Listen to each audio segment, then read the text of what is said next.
খবরের প্রথমেই দেখে নেব আজকের সংবাদ শিরোনাম। ভোটার তালিকায় গরমিল, সাসপেন্ড 4 সরকারি অফিসার, এফআইআর এর নির্দেশ কমিশনের। মুসলিমদের ধর্ম সম্মেলন, বিশ্ব ইজতেমা হুমায়ুনের বাবরি নিয়ে নির্বিকার। বুধে ঘেরাও হয়ে শুক্রে কবির ব্যস্ত জন্মদিনের প্রস্তুতিতে। এটিএমে মিলবে না 500 টাকার নোট, কি বার্তা দিল কেন্দ্র? গণতান্ত্রিক অধিকার খর্ব করার বিস্ফোরক অভিযোগ, বোমা ফাটালেন শুভেন্দু, কেঁপে উঠল বঙ্গ রাজনীতি। এসআইআর নিয়ে তোলপাড়ের মধ্যেই সীমান্ত পারাপারের চেষ্টা, আটক 9 বাংলাদেশি, জোর শোরগোল। বাড়িতে একা থাকার সুযোগে নাবালিকাকে ধর্ষণ, হিঙ্গলগঞ্জে গ্রেপ্তার প্রতিবেশী দাদু। ভুলেও লেপ কম্বল তুলবেন না, শীঘ্রই আসছে জাকিয়ে শীত, কি জানালো হাওয়া অফিস। আপনার আধারের সঙ্গে প্যান কার্ড লিংক করা আছে তো? জেনে নিন এই উপায়ে। আসছি বিস্তারিত খবরে। ভোটার তালিকায় গরমিলের অভিযোগে 4 আধিকারিক ও 1 কর্মীর বিরুদ্ধে এফআইআর এর নির্দেশ দিল নির্বাচন কমিশন। পূর্ব মেদিনীপুর ও দক্ষিণ 24 পরগনা জেলা শাসককে এই এফআইআর করতে নির্দেশ দেওয়া হয়েছে। ময়না ও বারুইপুর পূর্ব বিধানসভা কেন্দ্রে 4 আধিকারিক ও 1 কর্মীর বিরুদ্ধে এফআইআর এর নির্দেশ দেওয়া হয়েছে। নির্বাচন কমিশনের নতুন নির্দেশ, এই নির্দেশকে ঘিরে বেশ কয়েক মাস আগে কিন্তু তোলপাড় হয়েছিল, যেখানে তৎকালীন মুখ্য সচিবকে ডেকে পাঠানো হয়েছিল দিল্লি নির্বাচন কমিশনে এবং অবশ্যই দক্ষিণ 24 পরগনার বারুইপুর, পূর্ব এবং পূর্ব মেদিনীপুরে ময়নার যে ইআরও যারা ছিলেন এবং একজন ডেটা এন্ট্রি অপারেটর ছিলেন, তাদের বিরুদ্ধে কিন্তু সরাসরি এফআইআর করার নির্দেশ দেওয়া হয়েছিল রাজ্যকে। মোট 4টি গ্রাম পঞ্চায়েতের এলাকা জুড়ে বিঘার পর বিঘা জমিতে গড়ে উঠেছে ইজতেমা ময়দান। সেই ময়দানেই তৈরি হয়েছে শয়ে শয়ে তাঁবু, পার্কিংয়ে অন্তত 5টি প্রকাণ্ড জায়গা গড়ে উঠেছে একাধিক অস্থায়ী হাসপাতালও, যেগুলি পরিকাঠামোর নজর কাড়ার মতো। মাইলের পর মাইল শুধু মানুষ আর মানুষ, শেষ নেই প্রশাসনের হিসাবের বাইরে চলে যাওয়া ভিড়। কিন্তু মুসলিমদের ধর্ম সম্মেলন, বিশ্ব ইজতেমার সেই গণ জামায়াত কার্যত নির্বিকার হুমায়ুন কবিরের নির্মীয়মান বাবরি মসজিদ নিয়ে।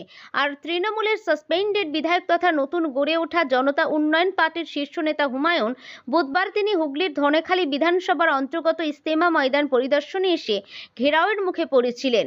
শুক্রবার সম্মেলনের প্রথম দিনে তিনি ব্যস্ত রইলেন নিজের জন্মদিনের প্রস্তুতি নিয়ে। শনিবার হুমায়ুন 63 বছর পূর্ণ করে 64তে পা দেবেন। শুক্রবার রাতে তার ফোন একাধিকবার বেজে গেল। না পেয়ে তার নতুন দলের প্রেস সচিব কামাল হোসেনের সঙ্গে যোগাযোগ করা হয়েছিল। তিনি জানিয়ে দিলেন উনি আজকে ফোন ধরবেন না, খুব ব্যস্ত আছেন, কালকে তার জন্মদিন। এটিএমে মিলবে না 500 টাকার নোট, কি বার্তা দিল কেন্দ্র? 500 টাকার নোট ফের জল্পনা তুঙ্গে। দেশ জুড়ে সাধারণ মানুষের মধ্যে উদ্বেগ বাড়ছে 500 টাকার নোট নিয়ে। সোশ্যাল মিডিয়ায় ছড়িয়ে পড়ে চলতি বছরে এটিএমে মিলবে না 500 টাকার নোট। খোদ রিজার্ভ ব্যাংক অফ ইন্ডিয়ার তরফে নাকি এমনই সিদ্ধান্ত নেওয়া হয়েছে।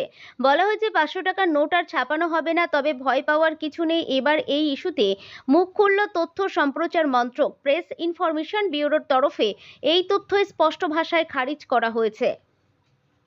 পশ্চিমবঙ্গের রাজনৈতিক কর্মসূচি ও সভা সমাবেশ করার অনুমতি পেতে একাধিকবার আদালতের দ্বারস্থ হতে হয়েছে বলে অভিযোগ তুলেছেন বিধানসভার বিরোধী দলনেতা শুভেন্দু অধিকারী।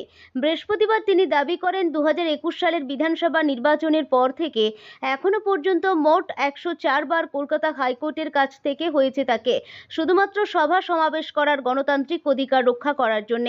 সোশ্যাল মিডিয়ায় দেওয়া এক বার্তায় শুভেন্দু অধিকারী বলেন, রাজ্য পুলিশ বারবার অনুমতি দিতে অস্বীকার করায় তাকে হাইকোর্টের দ্বারস্থ হতে হয়েছে। তার অভিযোগ, বিরোধীদের কণ্ঠরোধ করা এবং গণতান্ত্রিক অধিকার দমন করতে ইচ্ছাকৃতভাবে এই অনুমতি প্রত্যাখ্যান করা হচ্ছে। দক্ষিণ দিনাজপুরের ভারত বাংলাদেশ সীমান্ত লাগোয়া এলাকা থেকে বুধবার গভীর রাতে 9 জন বাংলাদেশি নাগরিককে আটক করেছে সীমান্তরক্ষী বাহিনী। বিএসএফ সূত্রে খবর, হিলি থানায় আওতাধীন চক্কোপাল বর্ডার আউটপোস্টের গোসাইপুর এলাকা থেকে ওই 9 জনকে আটক করা হয়। বিএসএফ এর 123 নম্বর ব্যাটালিয়ন জওয়ানরা জানান, রাতের অন্ধকারে সুযোগে ওই 9 জন অবৈধভাবে সীমান্ত পেরিয়ে বাংলাদেশে ফিরে যাওয়ার চেষ্টা করছিলেন। সেই সময় তাদের আটক করা হয়। বর্তমানে তারা বিএসএফ এর হেফাজতে রয়েছেন। তাদের পরিচয় নিশ্চিত করা এবং কী উদ্দেশ্যে তারা সীমান্ত এলাকায় আসছিলেন তা খতিয়ে দেখা হচ্ছে। বিষয়টি পুলিশকেও জানানো হয়েছে। নাবালিকা নাতনিকে ধর্ষণের অভিযোগ প্রতিবেশী দাদুর বিরুদ্ধে। বাড়িতে একা থাকার সুযোগ নিয়ে অভিযুক্ত দাদু নাবালিকার উপর শারীরিক নির্যাতন চালিয়েছে বলে অভিযোগ। ঘটনাটি ঘটেছে উত্তর চব্বিশ পরগনার হিঙ্গলগঞ্জ থানা এলাকায়। পুলিশ অভিযুক্ত দাদুকে গ্রেপ্তার করেছে। পুলিশ ও পরিবার সূত্রে জানা গেছে, বৃহস্পতিবার নাবালিকা বাড়িতে একা ছিল। সেই সময় বাড়িতে যায় অভিযুক্ত দাদু।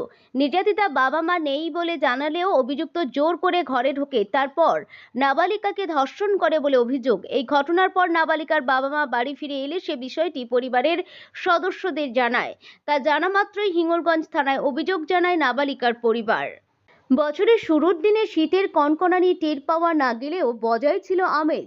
আলিপুর আবহাওয়া দপ্তরের পূর্বাভাস মতো বছরের শুরুতে পারদ একটু হলেও চড়েছে। 4 জানুয়ারি পর্যন্ত এমনই আবহাওয়া বজায় থাকবে বঙ্গজুড়ে। 5 জানুয়ারি থেকে ফের তাপমাত্রা নামার সম্ভাবনা রয়েছে। হাওয়া অফিস সূত্রে খবর, পশ্চিম হিমালয়ের কারণে তাপমাত্রা বৃদ্ধি পাচ্ছে। বড়দিন এবং বর্ষ শেষে শীতের কনকনানি এখন নেই। 2 থেকে 3 ডিগ্রি তাপমাত্রা বৃদ্ধি পেয়েছে। শুক্রবার সকাল থেকে আকাশ রয়েছে পরিষ্কার, সঙ্গে ঝলমলে রোদ। শীতের মিঠে রোদে আলাদা আমেজ টের পাচ্ছে রাজ্যবাসী। হাওয়া অফিসের পক্ষ থেকে বলা হয়েছে, সর্বনিম্ন তাপমাত্রা বৃদ্ধি পেলেও কলকাতার তাপমাত্রা 14 থেকে 15 ডিগ্রির কাছাকাছি থাকবে। আপনার আধারের সঙ্গে প্যান কার্ড লিঙ্ক করা আছে তো? জেনে নিন এই উপায়ে। নতুন বছরের শুরুতেই প্যান কার্ড ঘিরে চিন্তা বাড়ছে বহু করদাতার। আধার প্যান সংযোগের শেষ সময়সীমা ছিল 2025 সালের 31শে ডিসেম্বর। সরকার এখনো পর্যন্ত সেই ডেডলাইন বাড়ানোর কোনো ঘোষণা করেনি। ফলে যারা নির্ধারিত সময়ের মধ্যে আধারের সঙ্গে প্যান লিঙ্ক করেননি, তাদের প্যান কার্ড অকার্যকর হয়ে যাওয়ার আশঙ্কা তৈরি হয়েছে। প্যান সক্রিয় আছে না নিষ্ক্রিয় হয়ে গেছে তা জানতে অনেকেই ব্যাংকে গিয়েও হাজির হচ্ছেন। দুশ্চিন্তার কিছু নেই, কয়েক মিনিটের মধ্যেই অনলাইনে এই স্ট্যাটাস যাচাই করা সম্ভব। আয়কর দপ্তর স্পষ্ট করে জানিয়েছে, আধার প্যান লিঙ্ক না থাকলে প্যান নিষ্ক্রিয় বলে গণ্য হবে। তার জেরে আর্থিক লেনদেন থেকে শুরু করে দৈনন্দিন একাধিক গুরুত্বপূর্ণ কাজে সমস্যা দেখা দিতে পারে।